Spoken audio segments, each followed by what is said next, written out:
Okay, this morning we are, God willing, going to wind up chapter 5. We'll see. I think we might make it. We'll see how effective I am at doing that. But we're going to start with reading through the passage again. And then I may take you a little further afield on a short little field trip. But first of all, let's begin with reading chapter 5. And this morning I'm going to read it in the same version that Pastor Adam uses on Sunday morning. It's the New English, I think as they call it, the New English Bible translation. Yes? I'm sorry, Nora isn't here and I'm behind. What happened to the offering? Oh, the offering, I think Paul has it up here. So. I was going to give it back.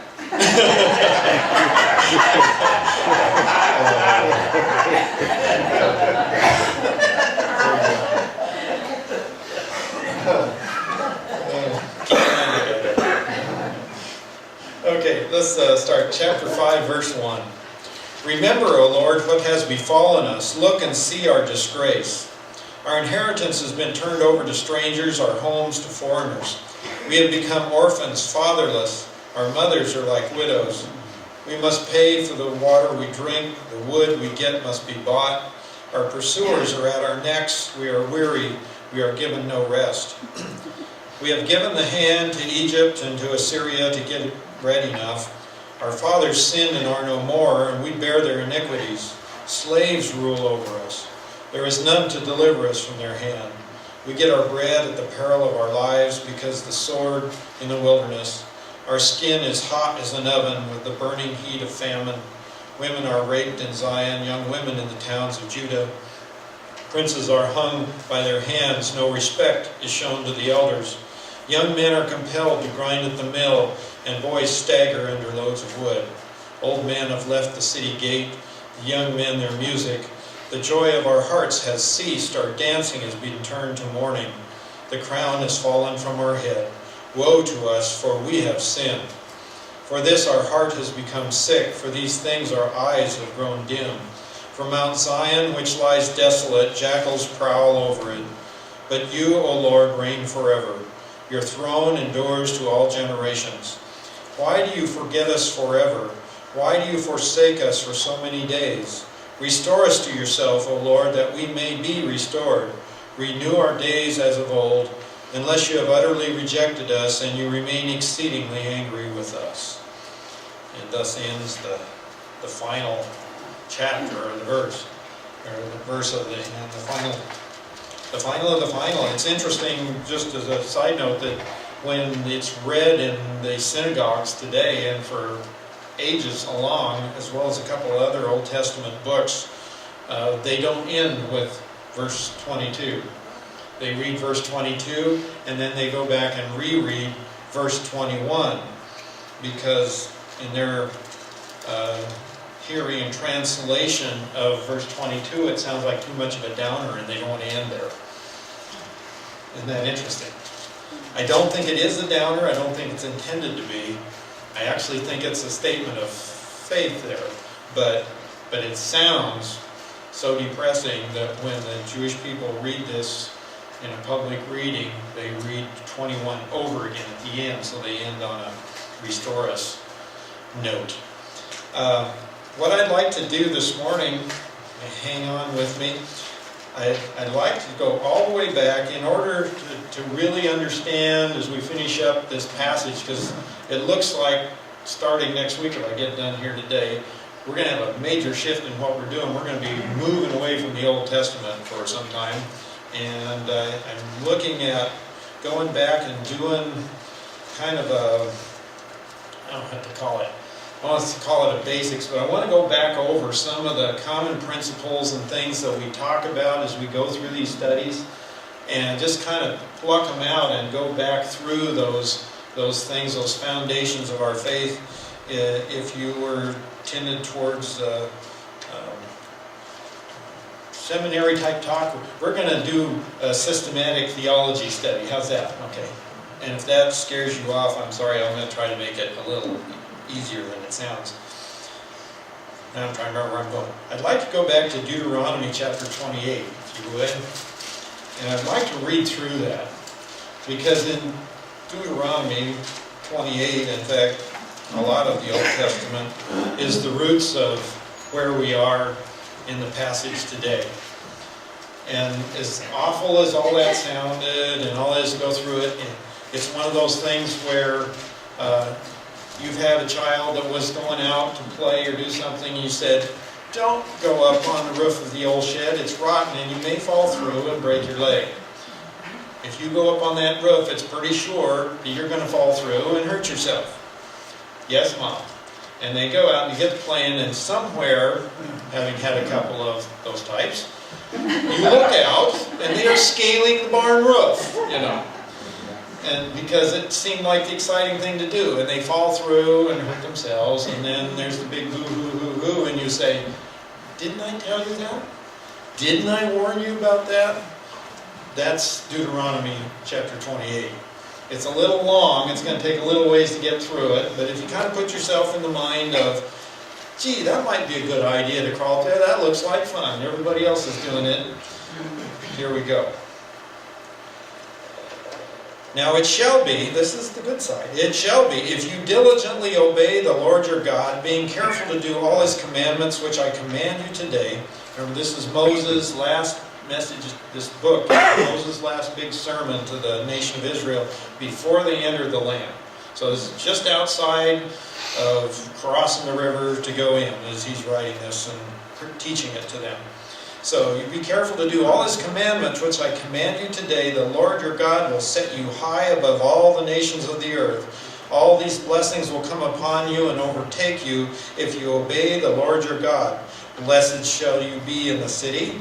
Blessed shall you be in the country. Blessed shall be the offspring of your body and the produce of your ground and the offspring of your beast, the increase of your herd and the young of your flock. Blessed shall be your basket and your kneading bowl. Blessed shall you be when you come in, blessed when you go out. The Lord shall cause your enemies who rise up against you to be defeated before you. They will come out against you one way and will flee before you 7 ways. The Lord will command the blessings upon you in your barns and in all that you put in your hand that you put your hand to, and He will bless you in the land which the Lord your God gives you. The Lord will establish you as a holy people to Himself, as He swore to you, if you keep the commandments of the Lord your God and walk in His ways. So all the peoples of the earth will see that you are called by the name of the Lord, and they will be afraid of you. The Lord will make you abound in prosperity in the offspring of your body and in the offspring of your beast, and the produce of the ground, and in the land the Lord swore to your fathers to give you. The Lord will open for you His good storehouse.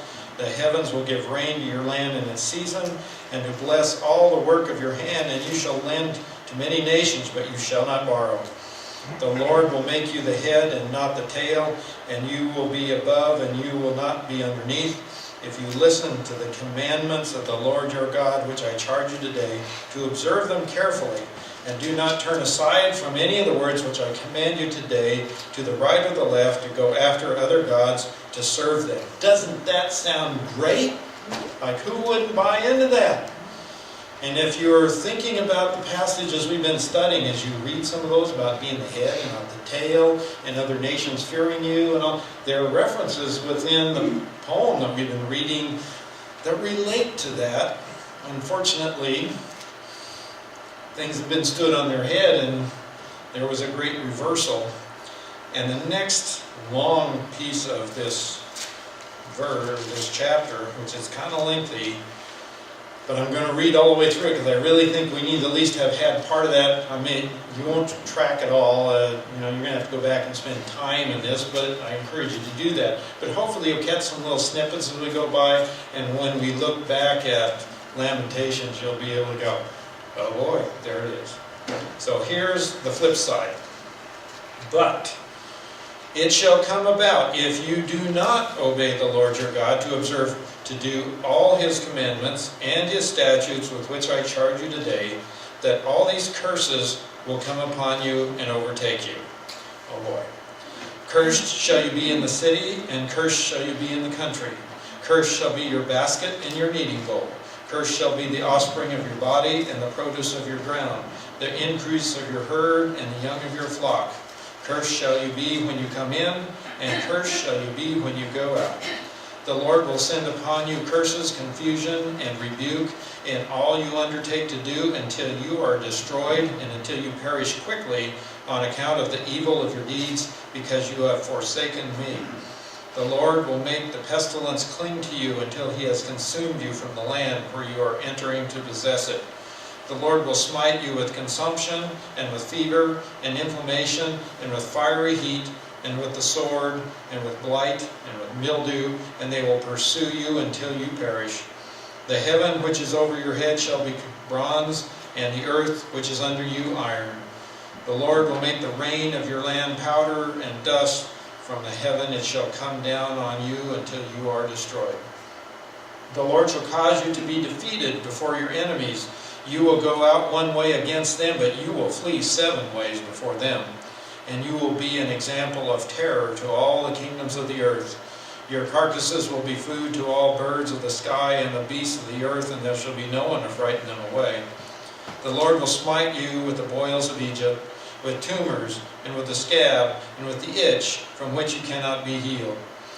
The Lord will smite you with madness, with blindness, bewilderment of heart, and you will grope at noon as the blind man gropes in darkness, and you will not prosper in your ways, but you shall only be oppressed and robbed continually, with none to save you.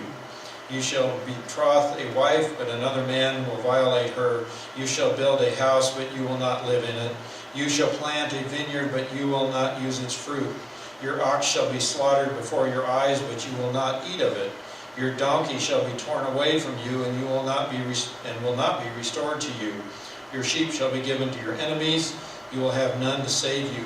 Your sons and your daughters shall be given to another people, while your eyes look on and yearn for them continually, but there will be nothing you can do.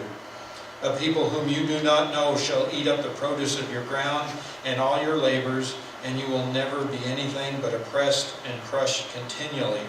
You shall be driven mad by the sight of what you see. The Lord will strike you on the knees and legs with sore boils, from which you cannot be healed, from the sole of your foot to the crown of your head. The Lord will bring you and your king, whom you set over you, to a nation which neither you nor your fathers have known. And from there you shall serve other gods, wood and stone. You shall become a horror, a proverb, and a taunt among all the people where the Lord drives you. You shall bring out much seed to the field, but you will gather in little, for the locust will consume it. You shall plant and cultivate vineyards, but you will neither drink of the wine nor gather the grapes, for the worm will devour them. You shall have olive trees throughout your territory, but you will not anoint yourself with oil, for your olives will drop off. You shall have sons and daughters, but they will not be yours, for they will go into captivity. The cricket shall possess all your trees and the produce of your ground. The alien who is among you shall rise above you higher and higher, but you will go down lower and lower. He shall lend to you, but you will not lend to him. He shall be the head, you will be the tail. So all these curses shall come on you and pursue you and overtake you until you are destroyed, because you would not obey the Lord your God by keeping his commandments and his statutes, which he commanded you. They shall become a sign and a wonder on you and your descendants forever. And it goes on and on. A nation from afar gets brought in. Boy, just hammers and hammers and hammers. Did anybody hear anything that sounds anything like we have read in Lamentations? Everything. The loss of their children. In fact, the passage we just read talked about they are like orphans because the husbands are gone. They're like, the mothers are like widows because the men are gone. It talks about the women in Zion that have been violated, and the young girls out in the provinces that have been violated by the enemy. It's mentioned here in 28. It's like every single thing that's on the line as we go through this in Lamentations 5 and in the previous chapter. It's right there. Right down to the fact, you think about this, as those of you who have been through the long, drug out study with us, In the Old Testament, as they are there gathered before the Jordan River hearing this last sermon, who's their king? They don't have a king, do they? A physical human being king when they go into the land. They had Moses, the great deliverer, who's going to pass from the scene right after this is completed. And they have Joshua, the general, who takes them into the land. And they're supposed to, God is supposed to be their leader and their king. And after they get in there, what happens? We want a king like everybody else. They don't have a king, as this being written. And right there he says, the king that you're going to put up over you is going to get hauled off to a foreign land. And what's happened as we are here in Lamentations? Where's the king of Israel? Zedekiah is in captivity in Babylon, as this is written. So, wow. I mean, every little thing that we read about in Lamentations that we've read through building up to it, the battles and things that we've been reading about before Lamentations, are all right here in Deuteronomy 28. And it just blows me away, the connections that are there. It's like they knew. They had the warning. They should have known what was going on. Well, let's get back to our Lamentations passage. I'm going to spare you having to listen to me drone on through the rest of 28 because it's a long read. But I encourage you to go back there, read through that passage. And it's just amazing. It's not the only one. It's repeated in other places in the Old Testament, but that's really the one that spells it out, probably one of the most clear ones. So, if you'll remember, this is the final part. It's the prayer. It's really a prayer of the nation through the prophet to God. And there are little hints within that of, it kind of reviews the disaster that's been fallen on. But if you really listen closely, there are hints of hope and hints of faith in this as the things that are mentioned. And I'm just going to briefly go through the first ones we've already been through, and then we'll slow down a little if we got time in the latter ones. But I just want you to see them. The first one is, their inheritance has been turned over to strangers, but yet it's still what? It's still their inheritance. It's still theirs. It's been turned over to strangers, and Deuteronomy tells them that they're going to be cast out and these other people are going to take it over, but it is still theirs. And so you got to remember that they still have that. And just the fact that he's, in verse 1 even, that he's called on God to look at us, you recognize that God is there. And it's not like you think, oh God, aren't you paying attention? But it's what you do when times are hard and you go to God, and you've seen it with David and others where they just pour out their soul and say, Lord, look at the mess I'm in. And down at the end he says, it's us. We've done it. But at the beginning you go, Lord, here's where I'm at. And so you're recognizing what God's seeing. So the orphans without a father and the mothers like widows. How does God present himself to his people? Anybody think of a verse that pops into mind? I am of the fatherless.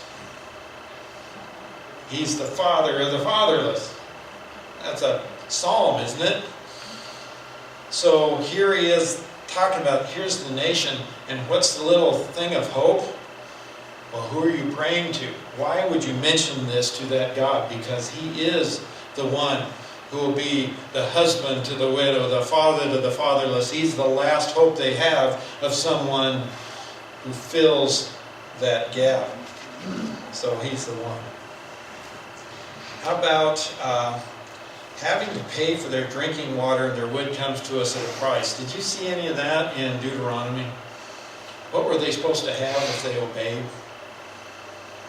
Man, crops would grow, everything would be great, their basket would be full. That's your food basket's going to be full. Their kneading bowls, you're always going to have bread, you're going to have grain, you're going to have everything. These folks are down to the basic things. Something, heat and cooking and water. Those are part of their inheritance. They're there and they're saying, we're dependent and we have to buy these things because Deuteronomy 28, we didn't do what we're told, and right there it says, you're going to be going dependent on somebody else. Your food you raise, your things you have, you'll watch somebody else eat them, and here you are buying what should just be yours because it's your inheritance. But there's only one place you can get those things. And we saw it. Now remember, John chapter 4, verses 13 and 14, Jesus is sitting there resting alongside a well when a woman comes for water. Remember that story when we went through the book of John? And he says, what are you here for? She goes, what do you think? Water. And he says, well, if you drink this water, you'll go home and you'll be thirsty again, right?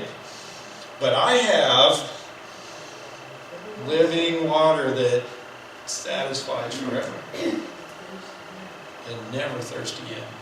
These people are paying for water.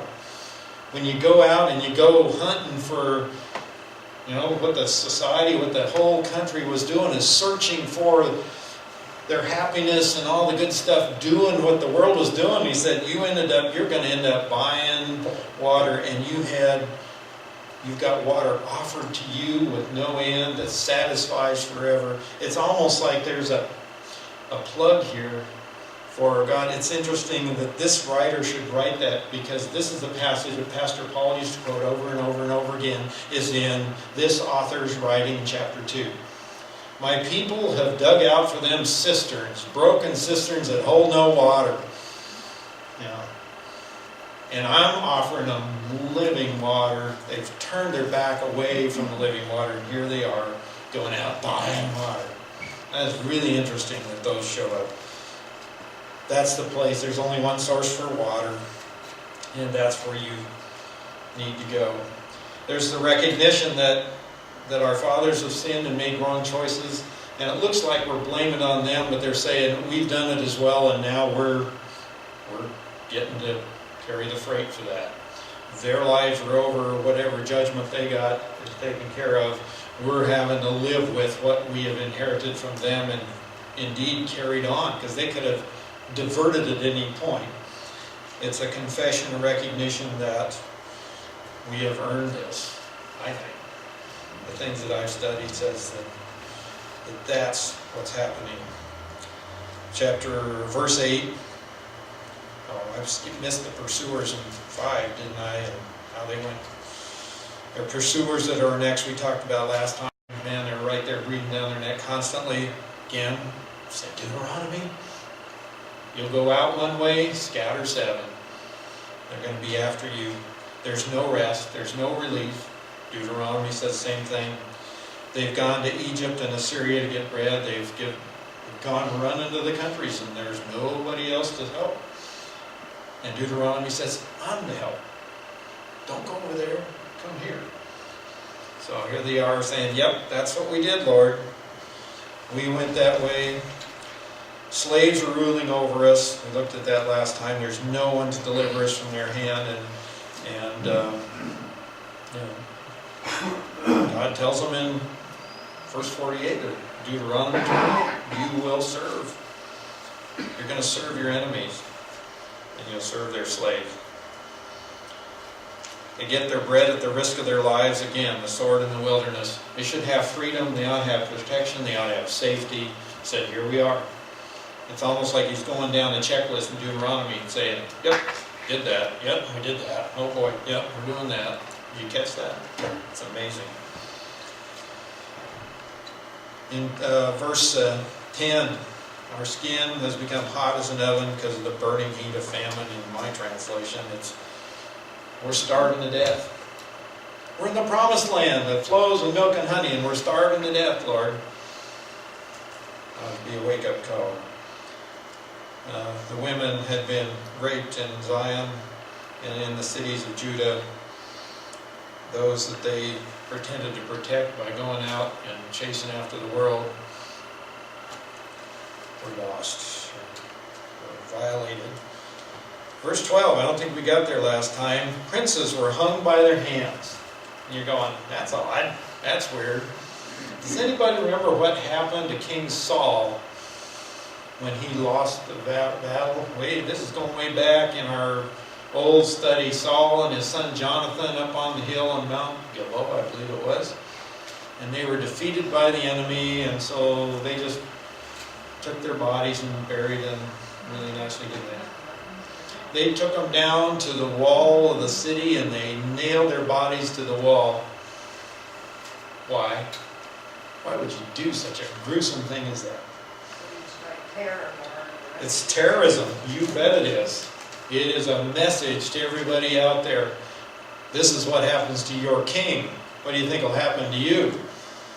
So they're saying, what did we just read in Deuteronomy 28? That if they followed what God said, what would happen to their enemies?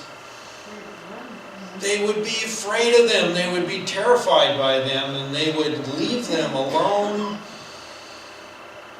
But if they don't, they're going to be hung up by their hands on the wall. And what's not clear to me in reading people's understanding of that is whether they were alive when they did that or not always. Obviously, King Saul was not. They nailed his body to the wall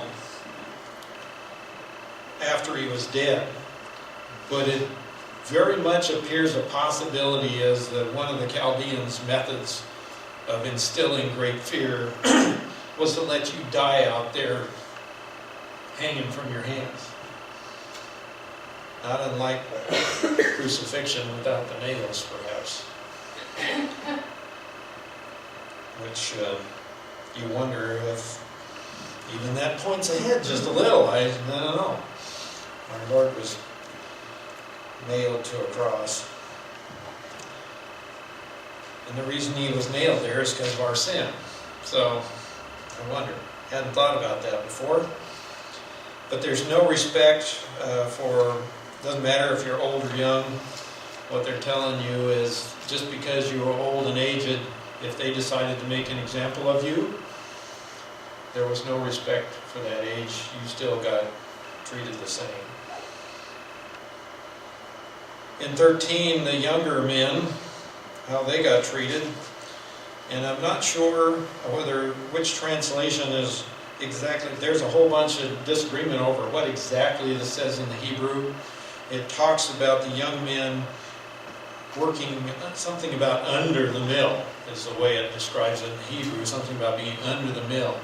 Some translators take that to the idea of you're packing the millstone around, that you are being, and somehow they got the idea they're packing millstones back to Babylon. I don't know. It's hard to believe that Babylon didn't have some way to grind grain already there.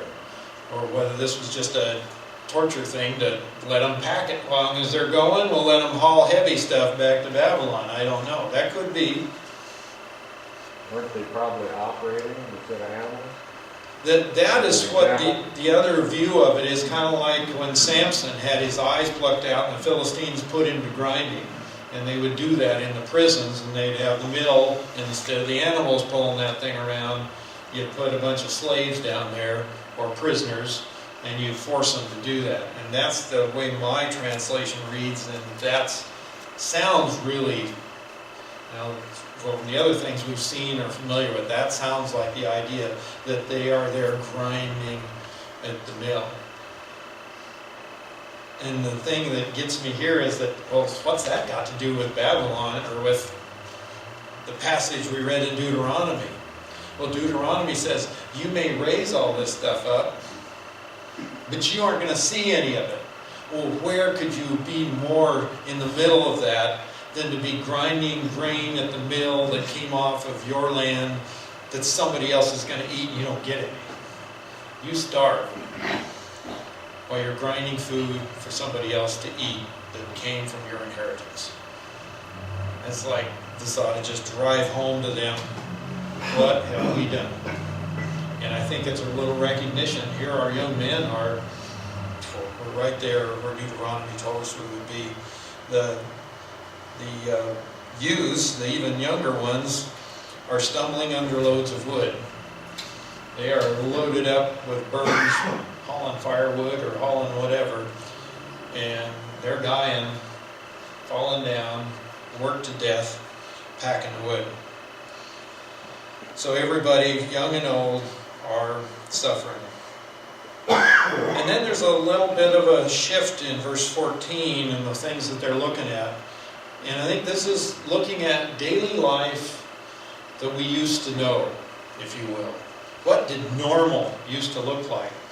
I don't know how your normal has changed as life goes on, but there are certain things about society and about daily living and stuff that was just the normal routines of life and the things that went on that have all been thrown out the window and stood on their ear. The things that we depended on for our happiness and our stability. And the first one is the elders are gone from the gate. And you go, what's that all about? Well, the elders are usually the older, yes, they are usually the older ones. And they are the ones, this is the courts, this is where things got settled. Remember, if you had something against your neighbor, you went down to get it judged by the elders at the gate. And they sat down there at the gate. If you go back, remember Ruth and Boaz and all that sort of thing, go down there and transact this contract in front of the elders. They were your witnesses that certified that the two of you agreed to trade a piece of land or do whatever you do. That's where business got transacted. And that is probably, my guess, that in farm country, that's the Bickleton Cafe as well.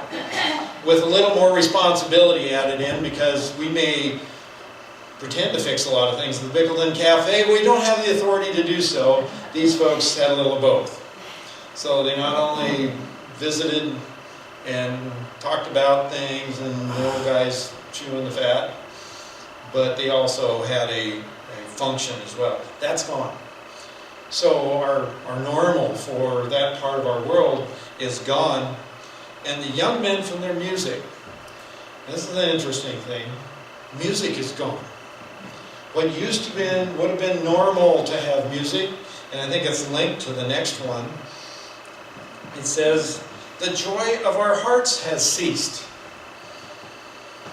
We used to have a life that had some joy in it, and some folks think this is also a reference to the music at the temple and the joy of our hearts at worshiping and the celebration and the feast times, celebrating the Passover and those kind of things, because the part of the verse that pairs with that is our dancing has been turned into mourning.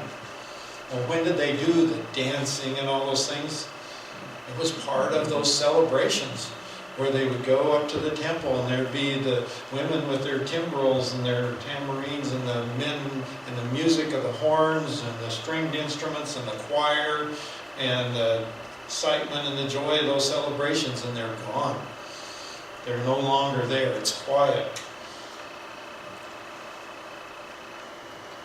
It's just everything has ceased and ended. And tied to that, the crown has fallen from our head. Woe to us, for we have sinned. And the crown could be the king who was in Babylon, Zedekiah. But I think it's even more than that. When you read Deuteronomy and it talks about how honored and respected and everything the nation and the people of the nation would be as others looked to them, they were like princes. They were like royalty. They were God's people. And the crown has slipped off and fallen from their head. And he looks at all those things and says, woe to us, for we have sinned. And because of this, because of our sin, our heart is faint. We are weak of heart. We are sick at heart. How did they say it over here? Our heart has become sick. Is the other translation. We are just, you had that sick feeling in your stomach about something. When you see the vehicle that's crashed, somebody you loved was in, and you just go, oh. You're just sick with that. Because of these things, our eyes are dim. Huh? Man, that's weird. Dimmed with tears is the idea. The heart sickness has led to, we're crying our eyes out. You can't see because the tears are in the way. and because of Mount Zion. I had Kathy pull up a slide. Okay, you got that one in Jerusalem? This is a model. Here's your model of Jerusalem, the city. And it looks so pretty there, all laid out with all those white buildings and everything, doesn't it? And down in the lower right corner, there's the temple on the Temple Mount. And across the way over there is where the king's palace was. There's Mount Zion there. The beautiful city of Jerusalem.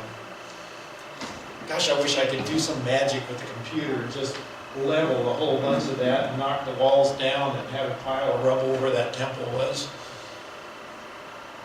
But he says, when he looks at what that looks like, what it should have looked like this, and when they're looking at it, he says, because of Mount Zion which lies desolate, foxes, in my translation, prowl in it. Or the other one says jackals, which is probably more accurate. Coyotes to you. Where do they hang out? Where would jackals from out in the desert? If within that? Why would they be there? There's nobody there. They're in hunting the scraps. You almost wonder, just turns your insides.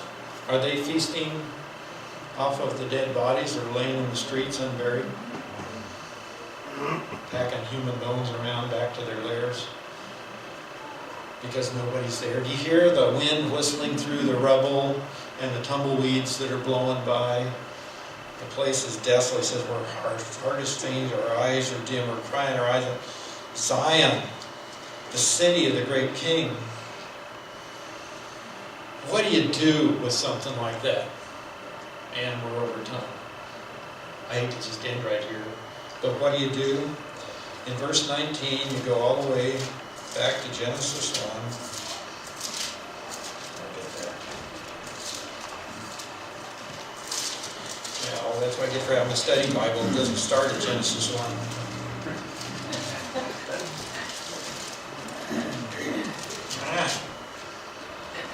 It says in Genesis 1:1, in the beginning, God. In verse 19, you, Lord, reign forever. We're going to have to end it there because we're way over time, and we'll finish next time for sure.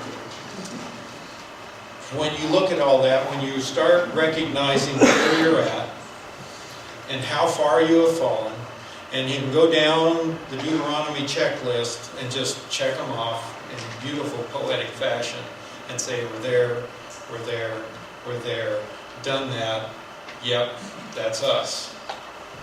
And you cry in your eyes out over the disaster, the beautiful city of God and the temple and the relationship we have with our God, and realize where you are. There's only one thing left that you can do and say, in the beginning, God, and it has not changed. And in 21, he says, you, God, restore us, because that's our only hope. Let's close. Father, we thank you for this time together, and we didn't make it all the way through it. Maybe we got a little glimmer of the only hope that they have, and the only hope that we have is to turn back to you and realize that you have not changed from generation to generation. That your love for us resulted in paying the price for that sin and that disobedience. And you sent your Son to bear that price for us on the cross. We'll be studying about in Luke this morning.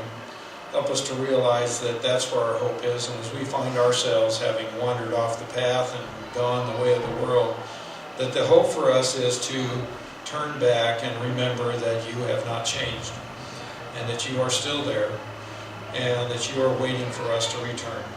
Would you call us, as it says, restore us to you, O Lord, that we may be truly restored. Would you cause us to come back to you, Father? Thank you for our time together this morning in Jesus' name.